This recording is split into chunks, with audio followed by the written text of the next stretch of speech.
Family, the following is going to be part 3 of me watching this full documentary. It's going to constitute the remainder. I'm going to try to shut up a little bit more. You guys, listen, it's so dope. I didn't know that I needed this, which was kind of weird. I was like, when I saw this pop up, I was like, I have the music. I was like, what's up with the documentary? What's a documentary? But it has been so rich. And so full of insights. It's kind of incredible watching. So this is going to constitute the remainder, family. Thank you for rocking with me throughout this. Let me know in the comments below where we should go next. Guys, we're going to let him cook. And then Dave Zombie, my guy, was over at the house and we were showing him everything, and that beat really resonated with him. And he's the one who kind of like had this idea of like the classic tale of selling your soul at the crossroads. Yeah. So the devil led the rebellion against God, and then God defeated them and cast them down. But if you remember, Lucifer was the morning star. He was the god of music. He was the god of music. He was the most beautiful angel. Once he said that, I took everything that I had been writing and just threw it in the fucking trash. Right place in the right time. Guys, you got to be open, right? Remember what I said before about, what was it? Habits, assumptions, personality, identity. The ability to take everything that you had and throw it away because you're reaching for something, right? That's a higher power. Even if that higher power is the version of yourself that has attained the goal, right? That was dope. It's like, when he said that, I threw everything away. It's like he just reached for something higher. Once he said that, I took everything that I had been writing and just threw it in the fucking trash. Started over. Flame. That went on to be the wildest session. Oh, like, I just poured twisted tea on my head. How did I do that?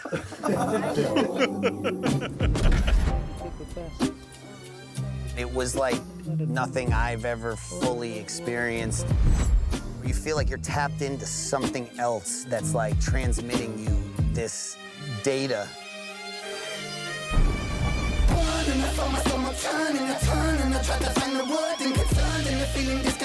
It's strange, but I felt this weird yearning, a craving for something that was urging me over, and then to start conversing, I reached out my hand, he shook it during, he leaned in and said something disturbing. Bro, this was one of the, like, when Rin got into that pocket, that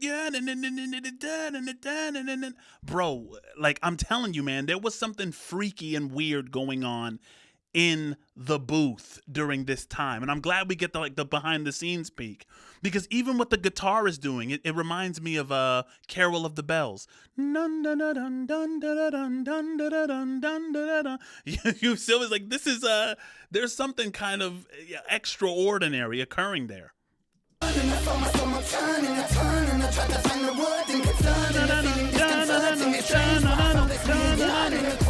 Something that was urging me over, and then to start conversing, I reached out my hand, he shook it during, he leaned in and said something disturbing.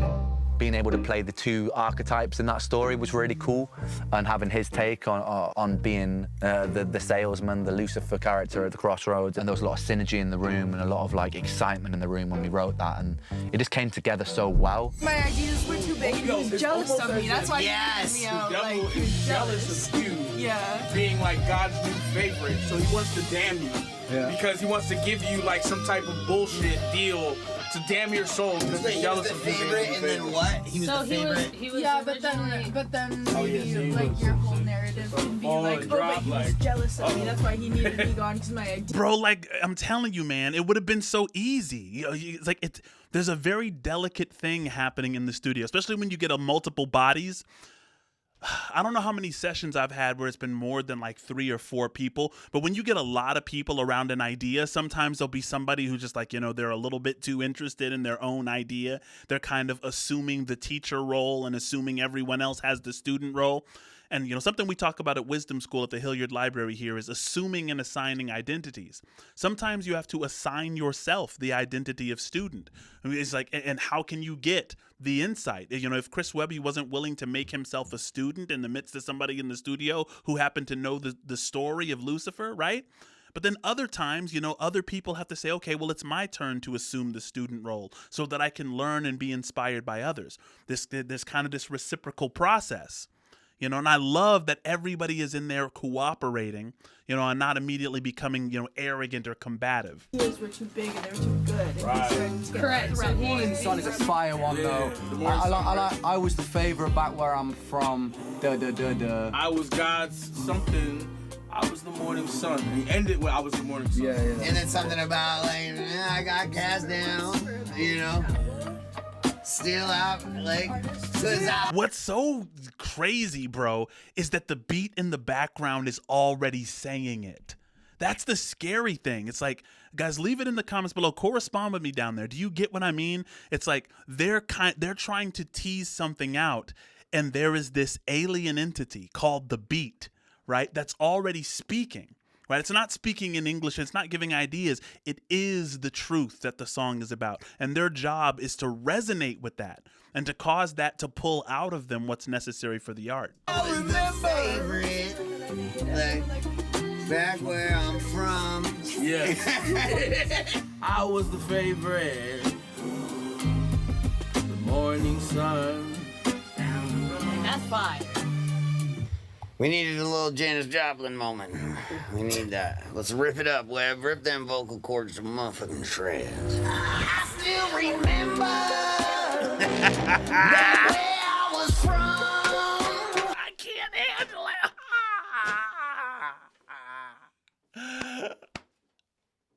Goodbye. Guys, this is one of the most fire parts of the song when Webby comes in with this singing. It was unexpected because the thing is when Ren comes in with it, I took my possessions. I'm thinking, okay, yeah, that's the highlight of the song. That's the part of the song I'm going to continue rewinding all day. That part is fire. So I'm like, yo, I've already gotten the best that this song can give. But then when Webby has the audacity and the gall and the courage to come behind that, bruh. It was scary. It was frightening. It was everything that I needed. It made me believe in the Blues Hop Project. Webby, please talk to me, sir. Rip it up, Webb. Rip them vocal cords to motherfucking shreds. I still remember back where I was from. See, I was the favorite. The morning sun. See, I had ideas. Go! But they said they're too grand. So they casted me out without reason to doubt. Now there's blood on my hands.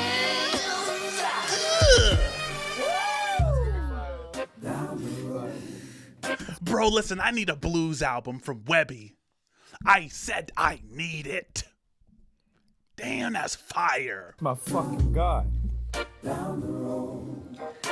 I'ma chain you to the ground. I'll enslave you. Look around. Ain't nobody coming here to save you. I'ma take you way down. So I stood frozen at the crossroads of time. Took hold of his paper. Listen, okay, I'm gonna stop. Again, I'm gonna stop. I'm just gonna listen. But bro, Ren probably has the coldest vibrato that I've heard since Danny Elfman did The Nightmare Before Christmas. And I know I keep bringing this up. This isn't the first time. But you remember Jack Skellington's, vibrato?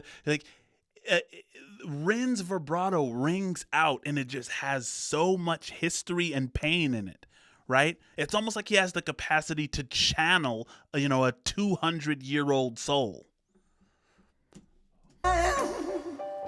Took hold of his paper when I leant down beside him. Yeah. Yeah.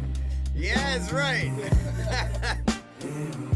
Dude, the vulnerability in your voice, bro. It's like pushed to the fucking breaking point. It's so good for that line. That's what I'm saying. I'm agreeing with Chris Webby when he says the vulnerability because, Chris Webby's voice, when he's singing on this, it's not vulnerable at all. That's the salesman, baby. That's the one you got to watch out for. So when Ren comes in with that vulnerability, it's like the song pulls you in two directions and it just pulls you apart.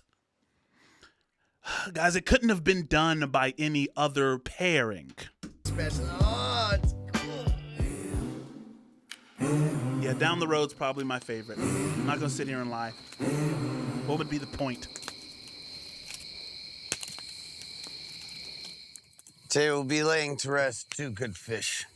The end of a long plague in the Webby Koi Pond. We lost a lot of good fish this summer, but 2 were strong enough to make it much further than the others. Tonight we'll be honoring those 2 fish. First we have Maximus. He started a small fish in the small pond. Made it to the big pond, flourished. Where his brothers Decimus and Meridius did not make it, Maximus survived. We now send Maximus to the greatest pond of all, heaven. Next, he went by the name of Bruno. He fought for a really long time. I still don't quite understand how he survived as long as he did, but he did, because he was tough. And now, Bruno swims away.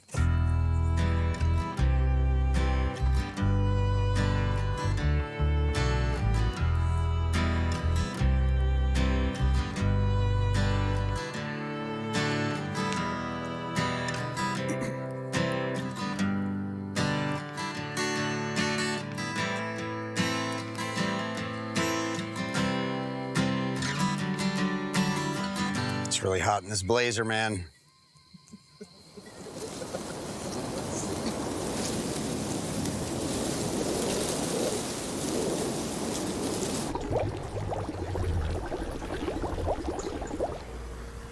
As the curtains close and the sunset fades to black. Does he have Outcast figurines? Bro, I'm actually hating now, bro.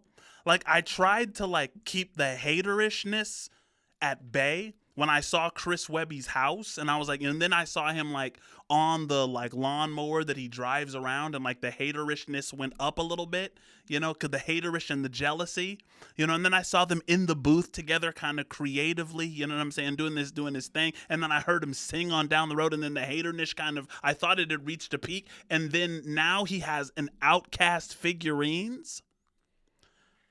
Bro, I need to go to Webby's spot. As the curtains close and the sunset Outcast fades figurines to is black. fire. So,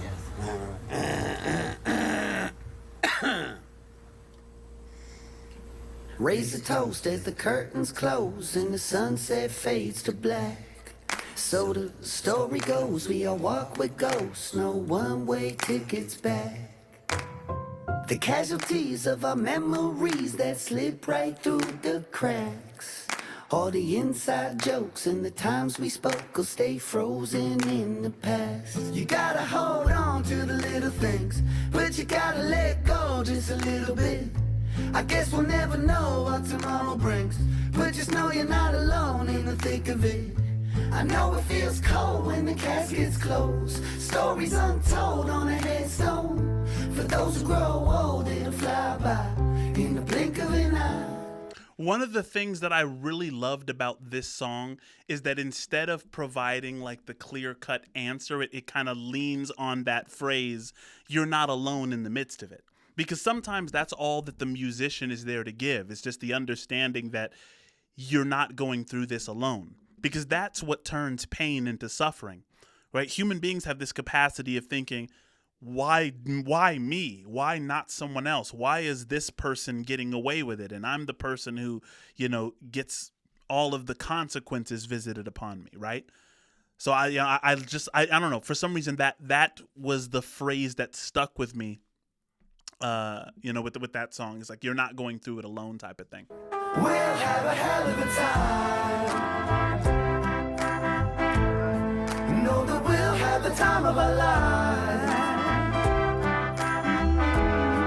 So remember this and smile. All of the souls heading back home down a one-way road. So it goes until the casket is closed. Sounds great. What do you guys think? Feeling wise, you like it? I love it. I think because I've just listened to it over and over again, I've kind of like killed the feeling of it for myself, maybe. I don't know. At least, well... Guys, that happens with me with battle rap. And it's the reason that I don't want to practice, you know, because you know battle rap now is written, right? We write it in advance. And so when you're practicing it, sometimes it doesn't impress you as much as when you first wrote it. Like every time you practice it, you start to kind of get fed up with it. You get bored with it. So you got to kind of keep a boundary on how often you're practicing, how often you're listening, because then you start to second guess yourself like, man, was this really as exciting as it was when I first wrote it? I've been in, you know, Rin's shoes before, and I'm sure he's been in this circumstance before, which is why he expresses it with such confidence. He's like, I might have ruined it for myself by like maybe over listening to it. And maybe that's one of the good parts about having a group of people with you in the booth, people who haven't heard it before, get some fresh ears on it. I respect it. I killed the feeling of it for myself, maybe. I don't know. At least, well, I just want to know that it's like doing the thing that it did to me the first time we fucking wrote it. Do you know what I mean? Connor.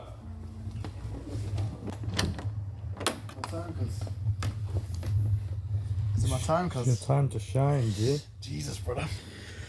Knew it was about to fucking sleep, bro. I'm glad it's now, not fucking like 1 a.m. cuz. So remember us and smile. Yeah, cool. That's it. And we just got to belt that. Oh, yeah. Belt it out.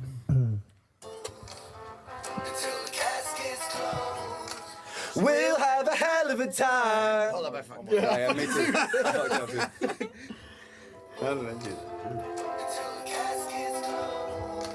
We'll have a hell of a time.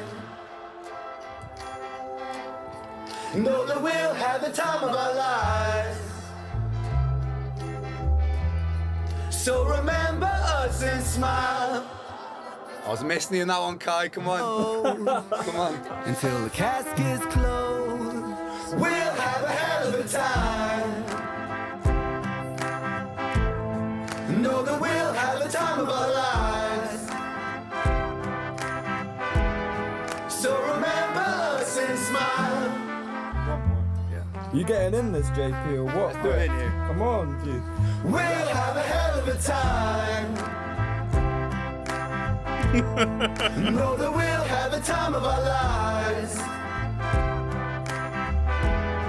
So remember us and smile.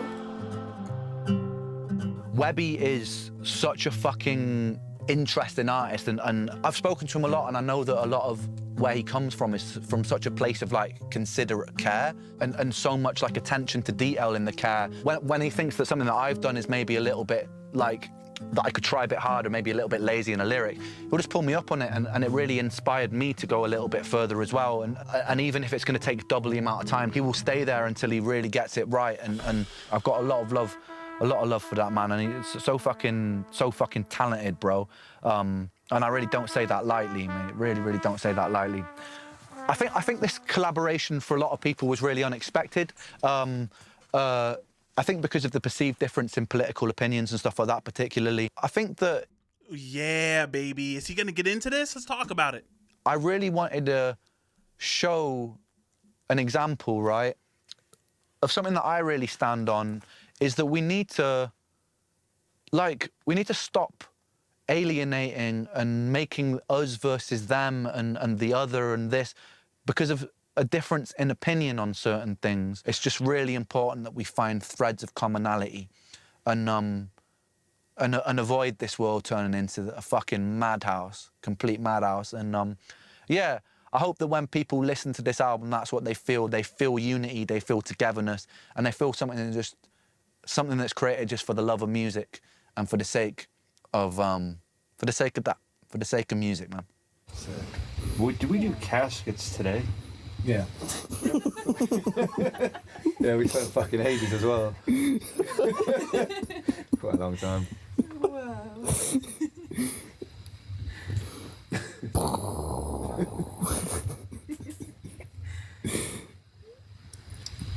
Man, what a day. That's the best. Whoa, what makes a person? Whoa, neurodivergent. Whoa, Sick for certain. You see that glitch in the algorithm, that's me. Don't fit in the crowd, I lift the boundary. Going sick, let it out and flip. They found me with a misfits round, so bitch, allow me. Now listen, this is one of the areas where Chris Webby shined again, because I'm not used to hearing him on these kind of beats. I think that Chris Webby is obviously very inspired by Eminem and likes Dr. Dre style beats, kind of West Coast-ish with kind of the very dark, sick turn, so that he, with the backpacker style can like do his thing on those beats. So this beat is like, I think that this album really challenged and pushed Chris Webby in a way that we really got to see a different side of him. Show what I came to do, shut the blinds and keep the noise down, cause it's about time to let them all into a madman's mind. Not well, but hell, I feel fine. Go, whoa, off script status, whoa, got twisted. He whoa, top lip split, explode, whoa, misfit, don't fit. Whoa, what makes a person? Whoa, neurodivergent. Whoa, sick for certain. Whoa, neurodivergent. JP. What are you going on? I need my last bonger for the night. Dude, please, dude. I need to take also a last bonger with you, and I need to match you. Yeah, we did. Where's the zong, or what's it called? The Zob. I want to hit the zob. Yeah, where's the zob? Trying to take a last bonger, make a big deal out of it, and not have it be that? What? He's getting the Zob. Ah, fuck.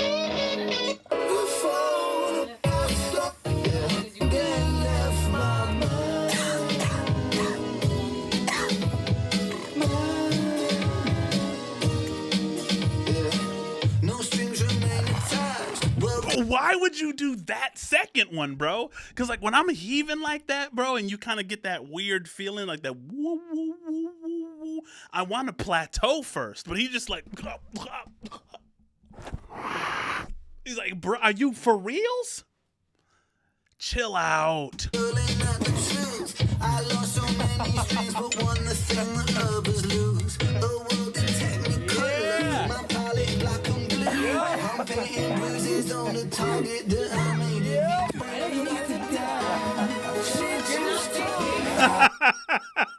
You see his shirt says keep going. What's going on, bro? Yo, Webby is dead. Oh my god.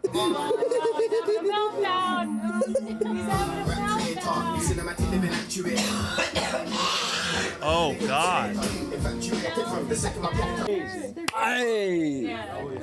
What a stint! It's been real, man. What's insane is that what made Webby run for the toilet, right? The producer is just like, he's been doing 10 times that. He's the Dalai Lama. He's already there. You know what I'm saying? Like, I mean, sometimes they say, when there's a true and authentic sage, he's already at the point that you would arrive at, kicking and screaming if you, took a dose of something. Oh, it's been a fucking mad session. Yeah, bro. It's been fucking crazy, You're a fucking animal, dude. Bro, yeah, this has been a mad few weeks. Yeah, appreciate it. Yeah, we'll connect when you get back. Surely, man, surely. That we did. What's that? God, he's back. Back. Yo, bounce back. Acting like I left. That was just... To you, the listener, I hope you enjoyed what we did here. Totally. These guys and me, we just killed this album. It's incredible. Yeah, and I don't feel bad saying that. It is. Objectively, or subjectively. Objectively? Mind independently. Subjectively, It's objectively. the best album I've heard in a decade, easily. Yeah, I'll go on record. This is the best album of the decade. Period. Prove me wrong. I'm gonna take a bong rip. I got fucking dogs bark. I don't know if I would call this the best album of the decade. What I will say, it is one of the most creative and uncanny projects of the decade. And I am an uncanny lover. I love the uncanny. And when I say uncanny, I'm talking about a situation where things are slightly off. Like where you know what I'm saying? Where the blues hop idea, like it makes me want to dive deeper into that element. I think Chris Webby and Ren is a pairing that I never knew that I needed. And we'll be out of here. Asylum out now, ladies and gentlemen. Peace.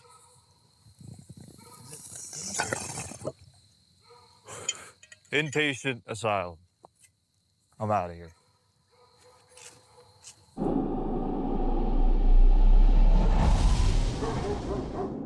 Wow, pretty beautiful, isn't it?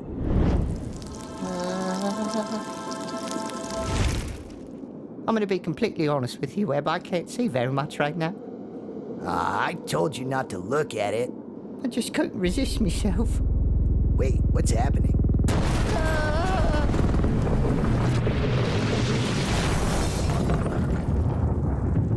Stay calm, boy. My thoughts are burning like the napalm. I think I need to get away from. Think I wanna know, you better leave together. Grab your sweater, let's connect the dots.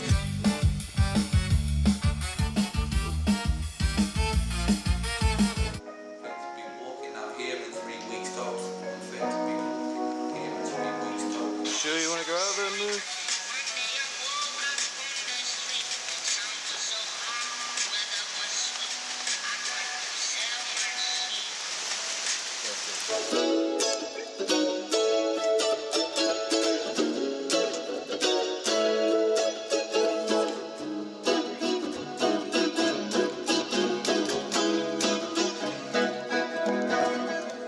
I think it's pretty much good to go. I'm happy with it. Yeah. Sick. Family, that was beautiful. Guys, I'm not going to turn this off prematurely. That would be a mistake. What's happening Webb? now? I think we might be in purgatory again. I don't know about that. So what do we do now, Webb? I'm sure something will pop up.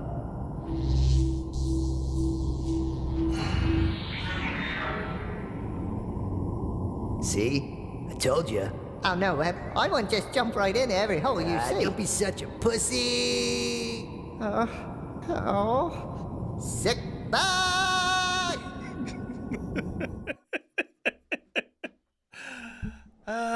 Something's wrong with them. We knew that going in. Family, I love you. Thank you so much for joining me on this journey. Let me know, of course, where we should go from here.